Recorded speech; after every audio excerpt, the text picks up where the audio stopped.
नमस्कार. आज आपण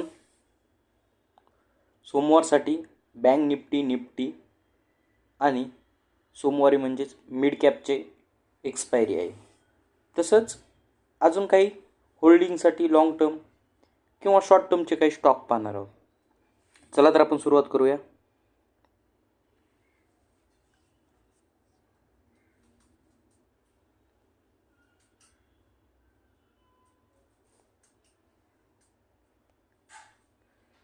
ओके, आपण काही दिवसापूर्वी सिल्वरवरती व्ह्यू दिलेला आहे.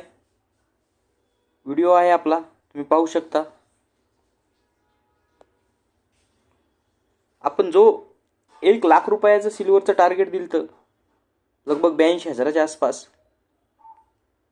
82,000 ते 92,000चा प्रवास सिल्वरनं कंप्लीट केलेला आहे. आणि ही गोष्ट काय खूप मोठी नाही. लगभग 1-1.5 मंथमध्ये 10,000 पॉईंटची सिल्वरनं रॅली केलेली आहे. येत्या काळामध्ये सिल्वर तुम्हाला 1,10,000 ते 1,50,000 रुपयापर्यंत ही दिसेल. यात काय मोठी गोष्ट नाही. त्यामुळं मी खूप वेळा याच्या आधी सांगितलं आहे की गोल्ड बीज, सिल्वर बीजवर लक्ष ठेवा, चांगलं रिटर्न भेटेल. ओके, चला बँक निफ्टीबद्दल आपण पाहू. जर आपण बँक निफ्टीमध्ये पाहिलं तर मागील 1 ते 2 मंथपासून बँक निफ्टी टोटल ओलाटाईल आहे. मार्केट टोटल अप डाऊन फक्त आणि फक्त प्रीमियम खात आहे. जर आपण डेमध्ये चार्ट बघितला तर आपल्याला असं दिसून येते की अशा पद्धतीने एक ट्रेंड लाईन खूप स्ट्रॉंग सुरू झालेली आहे.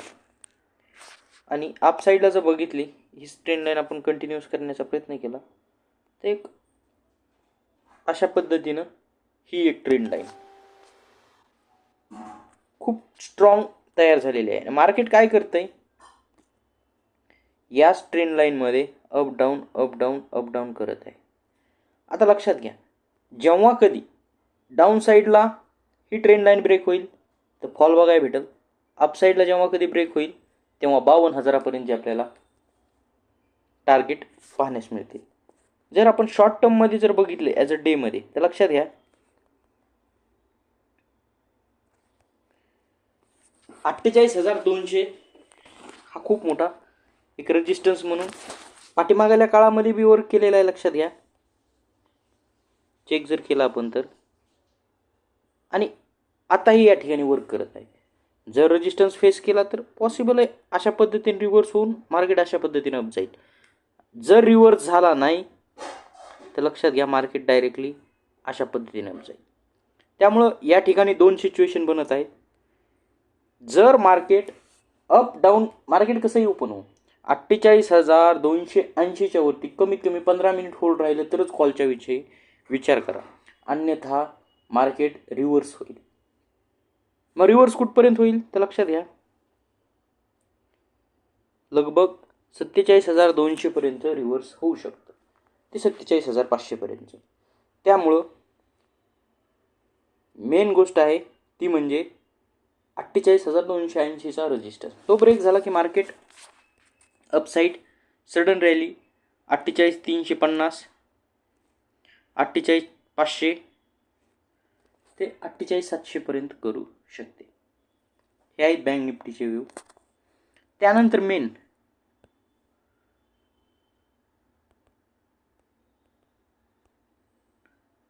Mid cap.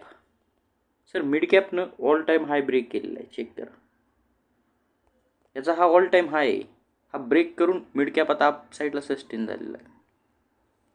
त्यानुसार जे मिड कॅपचे टार्गेट येतात ते आहेत 11,500. मिड कॅप 11,500पर्यंत तुम्हाला गेलेलं दिसू शकतं. त्यामुळं मिड कॅपमध्ये हमेशा बाय ऑन डिपची रणनीती वापरा 11,500च्या टार्गेटसाठी. ओके, काही स्टॉक बघू आपण.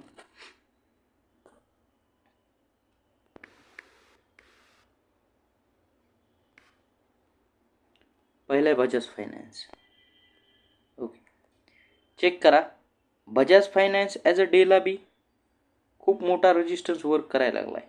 हा जो आहे 67.60 ते 68, हा जर रेजिस्टन्स बजाज फायनान्सने ब्रेक केला ना, लक्षात घ्या, तर बजाज फायनान्सला देखील सडन मुवमेंट भेटेल. सध्याला जर बघायला गेलं बजाज फायनान्समध्ये तर एक डाऊन ट्रेंड आहे, परफेक्टली डाऊन ट्रेंड आहे.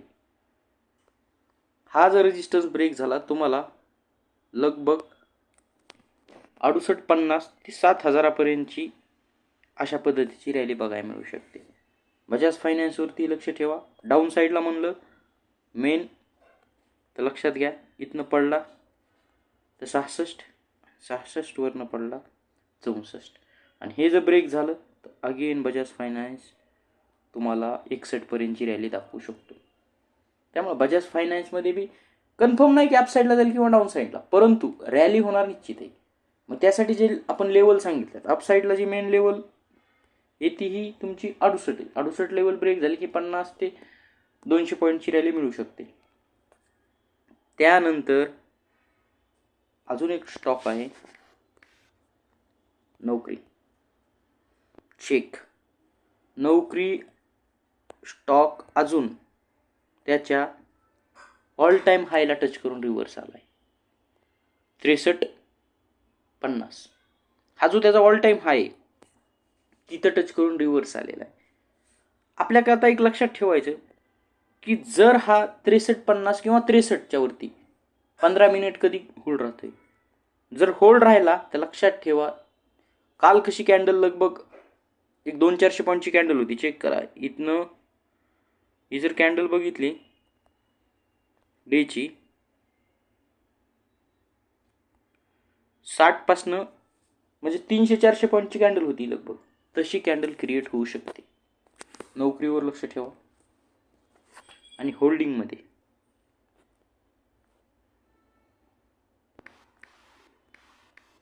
हा आपण बी खूप आधी दिलेला स्टॉक आहे, लगभग 115च्या आसपास. या स्टॉकवर लक्ष ठेवा. रेल्वेच्या स्टॉकवरती लक्ष ठेवा. हा देखील स्टॉक ऑल टाईम हायला ट्रेड करत आहे. पॉसिबल आहे येणारे टार्गेट 225, 250, 275 ते 300पर्यंतचे हा स्टॉक दाखवू शकतो.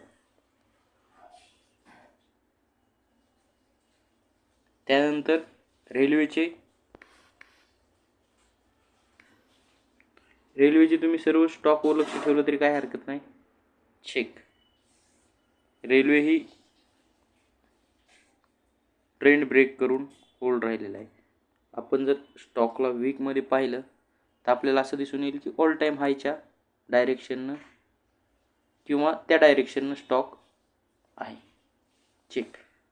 जर 1100वरनं होल्ड राहिला तर पॉसिबिलिटी की 1200 ते 1250पर्यंतचे टार्गेट हा IRCTC दाखवू शकतो.